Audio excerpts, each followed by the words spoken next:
Bonjour, bonjour. Excusez-la, je suis un petit peu malade. C'est aussi pour ça que vous allez entendre la voix un petit peu nasale. Ravie de vous retrouver pour cette nouvelle vidéo. Ah, je suis trop gênée, c'est horrible. Installez-vous, prenez une petite boisson, mangez, faites quelque chose en même temps. Bref, ça va être long. Parlons beaucoup et parlons bien. Maintenant que les festivités sont finies, il est temps de revenir au sérieux. Les vacances sont terminées. J'avais remarqué qu'en fait, je m'étais jamais présentée. Pour l'instant, ceux qui regardent mes vidéos sont soit des membres de ma famille, soit des membres de mon cercle proche. J'ai pas besoin de me présenter, mais on va faire une petite introduction quand même. Enchantée.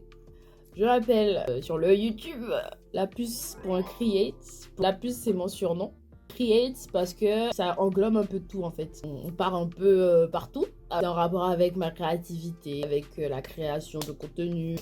Cette année, je vais avoir 23 ans. Comme vous avez pu vous en douter, je viens de la Guadeloupe. J'ai déménagé à Lyon avec ma soeur pour commencer ce nouveau chapitre de ma vie. Ça fait quand même 1 mois et demi que je suis là.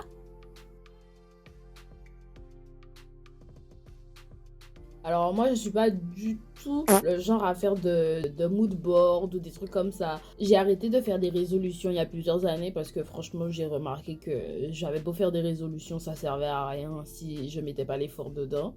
Ça va pas venir comme ça miraculeusement parce que j'ai envie que ça vienne. Il est temps de bouger son cul, de commencer à prévoir un petit peu pour l'avenir. Donc on va essayer de faire un mood board en fonction qu'on s'est donné comme objectif. Essayer de prévoir en fait qu'est-ce qui peut être fait pour cette année 2024. Oui, on est déjà en mars, c'est pas grave. J'essaye de me contenir. D'accord? C'est pas que pour moi, si jamais vous voulez faire aussi cet exercice. Juste de se poser les bonnes questions, de voir où on en est, de se remettre un petit peu les idées en place pour essayer d'avancer vers un but ou plusieurs objectifs qu'on s'impose. En fait, on va faire comme une sorte de bilan sur la vie que j'ai vécue pour ne pas partir en dépression.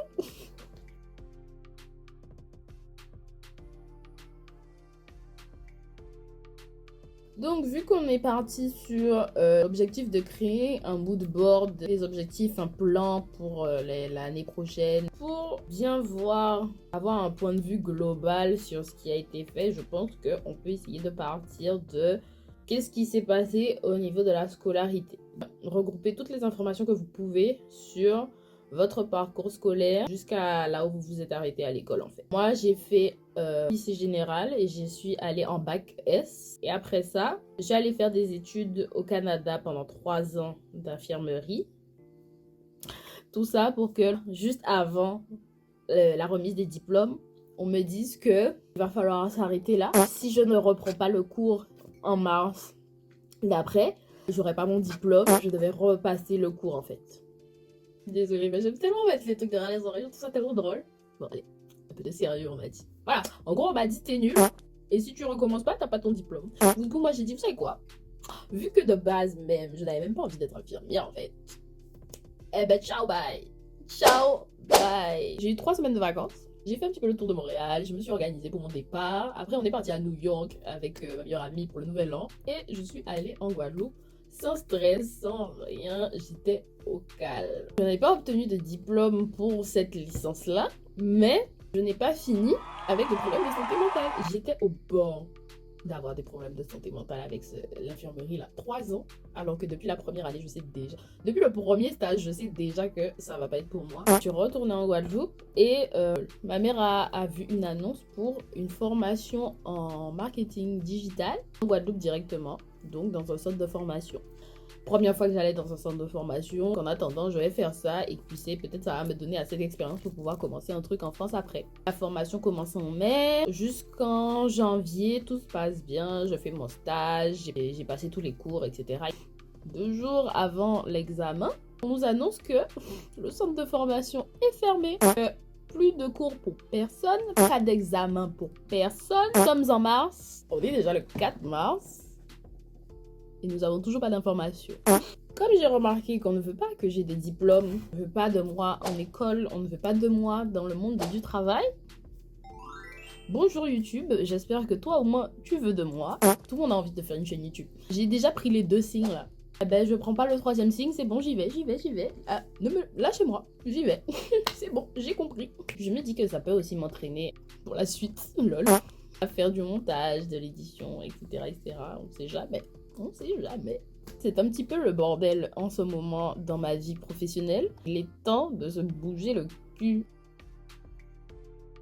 Donc il faut vous poser les bonnes questions pour savoir qu'est-ce que vous avez déjà essayé de faire, qu'est-ce qui a réussi, qu'est-ce qui n'a pas réussi, pourquoi ça n'a pas réussi et comment on peut faire pour que ça réussisse dans le futur. Tout ce que vous avez essayé de faire qui a fonctionné, gardez-le. Et tout ce qui n'a pas fonctionné, essayez de voir pourquoi et s'il y a un moyen de faire que ça fonctionne. Essayez de lister un petit peu ce qui vous intéresse dans la vie, quels sont vos intérêts, quelles sont vos passions, que ce soit dans un domaine professionnel, artistique, créatif, dans la vie en fait, personnelle. Il faut faire des recherches pour savoir ce dont vous avez besoin pour que ça fonctionne, qui vous devez contacter pour mettre des choses en place, quel matériel utiliser, quels outils.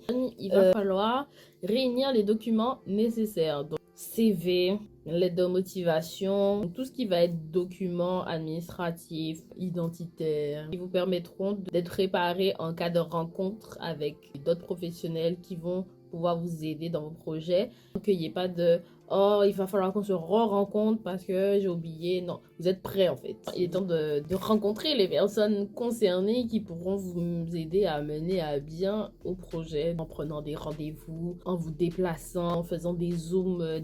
Tout ce qui va vous permettre de discuter de votre projet avec une personne qui est concernée, donner des arguments intéressants. Si c'est vous le projet, vous voulez travailler dans une nouvelle entreprise ou vous voulez aller dans un master ou peu importe, que vous soyez préparé pour vous vendre en fait. J'avais oublié qu'on était en mode professionnel. Donc, quand vous réalisez quelque chose, alors finalement l'infirmerie m'a quand même appris quelques trucs. Pensez toujours à faire une rétroaction en fait sur ce qui s'est passé. On réfléchit à ce qui s'est passé, comment ça s'est passé, qu'est-ce qui n'a pas été, qu'est-ce qui a été, et ce qui n'a pas été, est-ce qu'il y avait des moyens de l'améliorer, comment se préparer pour la prochaine fois. Et à vous permettre d'éviter de le refaire par la suite ou de vous adapter au mieux à d'autres éventuelles situations en fait. Moi, j'avoue que j'aime bien quand il y a des images. Ça me parle plus quand il y a des images que quand il y a que du texte. Moi, je vais partir du coup sur l'iPad. Si vous êtes une personne indécise comme moi, encore une fois, on s'éparpille, hein, voilà, je lance une idée. Faire la liste sur GoodNotes, vous pouvez l'exporter en PDF, en document, peu importe. Allez sur Canva et rajouter les images avec la banque d'images de Canva pour illustrer un petit peu plus. Il y en a là-dedans.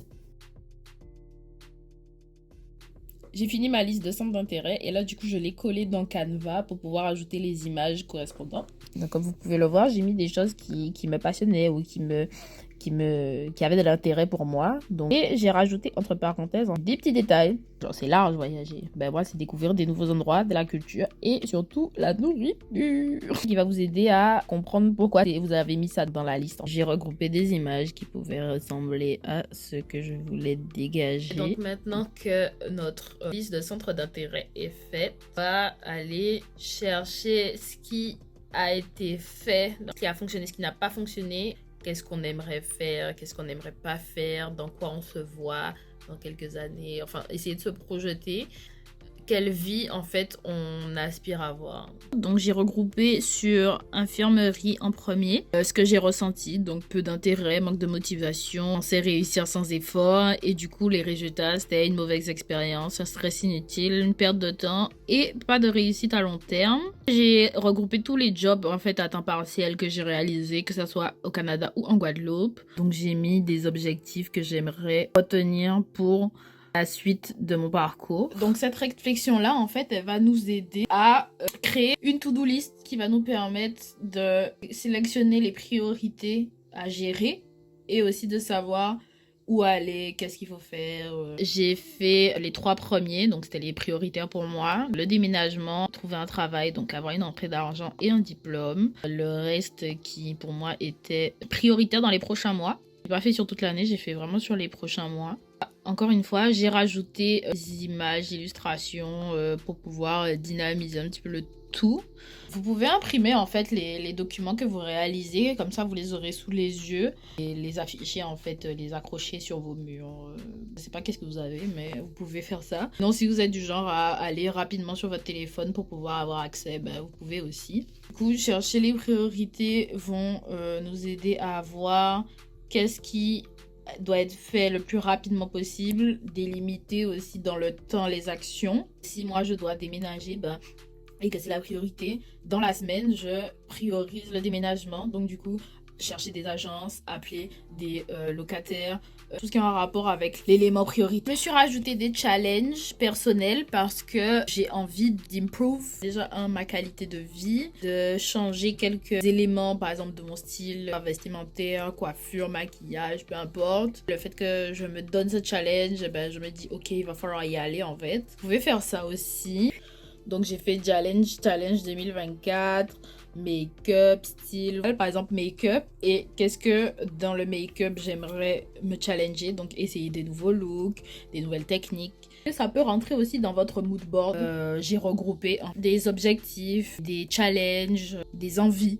Pour l'année 2024-2025, j'ai fait une version assez globale. J'en ai fait une qui est plus précise à l'année 2024. J'ai fait une qui regroupe mes objectifs 2024 et un autre qui regroupe mes challenges. J'aime bien quand c'est un peu genre overwhelmed, c'est-à-dire qu'il y en a de partout. Donc là, vous voyez, j'ai superposé des images, j'ai mis des illustrations.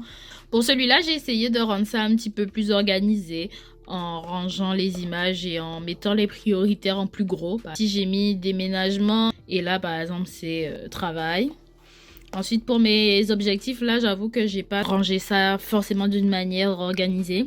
Je voulais juste afficher quels étaient mes objectifs pour mes 2024. Pour les challenges, donner un petit effet magazine, petit collage. Moi, j'aimerais bien imprimer mes mood boards pour pouvoir les afficher là où je peux les voir facilement. Comme ça, ben, j'ai toujours une vision dessus et puis ça me motive à me dire ok, il faut que j'arrive à ça. Il faut que je puisse cocher les trucs sur ma to-do list avant la fin de l'année.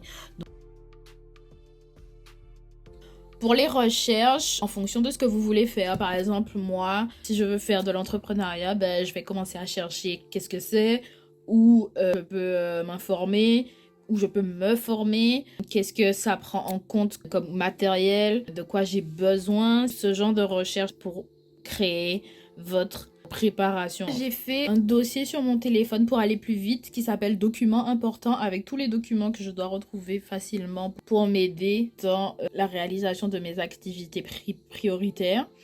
Par exemple, recherche de travail, j'ai mis mon CV, j'ai mis ma lettre de motivation. Déménagement, ben, j'ai mis les documents nécessaires au dossier. La rencontre avec les personnes concernées. Et la rétroaction, je les ai pas encore fait parce que je ne suis pas encore à ce niveau-là. Donc, je vais arrêter la vidéo. Mais si vous êtes déjà à ces étapes-là, n'oubliez pas de faire une rétroaction, de prendre le temps de réfléchir sur ce qui s'est passé, comment vous vous êtes senti, est-ce que vous étiez à l'aise, pourquoi vous n'étiez pas à l'aise, pourquoi vous étiez à l'aise. Est-ce que c'est grâce à la préparation que vous avez fait? Est-ce que c'est parce que vous êtes sûr de ce que vous présentez? Donc, ce genre de choses. Et moi, je vais essayer de m'en sortir aussi. Parce que, comme on a dit, je ne suis pas une professionnelle. Donc, je suis au même niveau, en fait. On essaye de se convaincre comme on peut. Je vous dis à bientôt. J'espère avec des bonnes nouvelles. Donc, merci d'avoir regardé cette vidéo.